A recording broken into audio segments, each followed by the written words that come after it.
इसलिए वचन की शिक्षा जरूरी है। आमीन।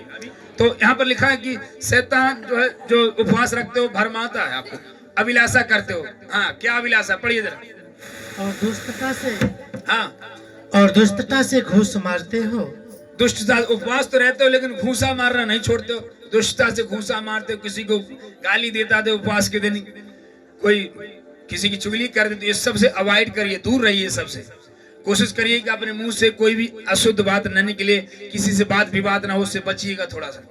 शैतान तो सामने आएगा, साइड होकर निकलना लाएगा, या जेठानी देवरानी को ला सकता है बात विवाद करने के लिए, कुछ भी छिड़ सकता है। कोई कस्टमर आपकी दुकान में आ सकता है बहस करने के लिए, लेकिन आपको अवॉइड करना है, बचना है उससे कि नहीं, मैं खुदा की उपस्थिति में मुझे मालूम है शैतान डिस्टर्ब करने की कोशिश कर रहा है, इसलिए मैं साइड हो जाऊं। आमीन, हालेलुया।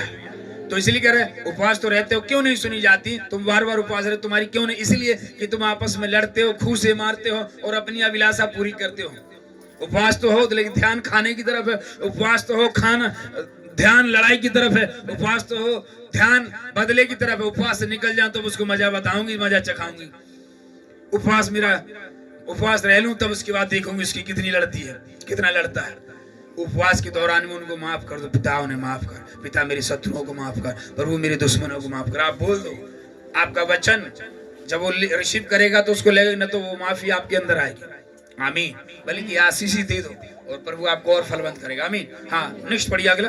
जैसा उपवास तुम आजकल रखते हो। आजकल जो उपवास रखते हो, उपवास हो, दिन भर मोबाइल में फिल्म देख रहे हो, दिन भर मोबाइल में गूंजो, दिन भर बकरियां चरा रहे हो, दिन भर घासे छील रहे हो, दिन भर मछली डाल रहे हो, ये उपवास नहीं है। उपवास का मतलब उसकी उपस्थिति में बैठना। बैठिए वहां पर। 8 घंटे के लिए उपवास रखे हो आप, 5-6 घंटे तो वहीं दे रहे हो किसी की बहसबाजी में, किसी इधर उधर काम में, तो क्या प्रभु को दियो? पूरा दिन उपवास के लिए प्रभु को दो। हाँ, घर का कामकाज करो, बर्तन भाड़ा पोछा लगाना, ये सब चीजें करो आजू बाजू के। हालेलुया। दूर नहीं कि आप प्रार्थना नहीं कर पा रहे हो, ऐसी जगह भी जा रहे हो काम करने आपको, इसलिए आप प्रभु उपस्थिति में चाहते हो उपवास रहे हो, समय निकाले तो खुदा को समय दो, ऐसे मत बिताओ। आमीन। हाँ, आगे। उससे तुम्हारी प्रार्थना, उससे तुम ऐसे लोगों से प्रार्थना ऊपर नहीं सुनाई देगी, स्वर्ग तक नहीं पहुंचती, क्योंकि शैतान रोकता है। मालूम है कि दानियल ने प्रार्थना किया था, शैतान ने रोका था। क्यों? क्योंकि बोला ये तेरा बंदा तो है लेकिन आज्ञा मेरी मानता है। उपवास तो है, छुप छुप कर सुर्ती खाता है। उपवास तो है, बीवी को गाली देता है। उपवास तो है, पति को गाली देती है। उपवास तो है, अभी गलत काम नहीं छोड़ा है। ऐसे लोगों की प्रार्थना स्वर्ग तक नहीं पहुंचेगी। मेरे प्रियो, हमारा परमेश्वर पवित्र है, इसलिए पवित्र मन से उपवास रखें, पवित्र हृदय से उपवास रखें, पवित्र जीभ से उपवास रखें, पवित्र कानों को कर दें, पवित्र आंखों को भी कर दें। कोई नहीं देखना उपवास के दिन, कोई फिल्म, कोई मोबाइल, कोई टीवी, बिल्कुल बंद। आप खुदा से बात करें। इवन जब प्रार्थना आप कमरे में जाते हो उपवास के समय, आपको मोबाइल साथ में नहीं लेकर, मोबाइल बच्चों को दे दो या किसी को दे दो।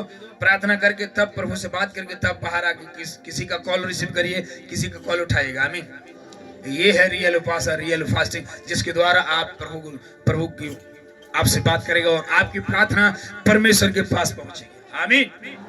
और आगे। जिस उपवास से मैं प्रसन्न होता हूँ,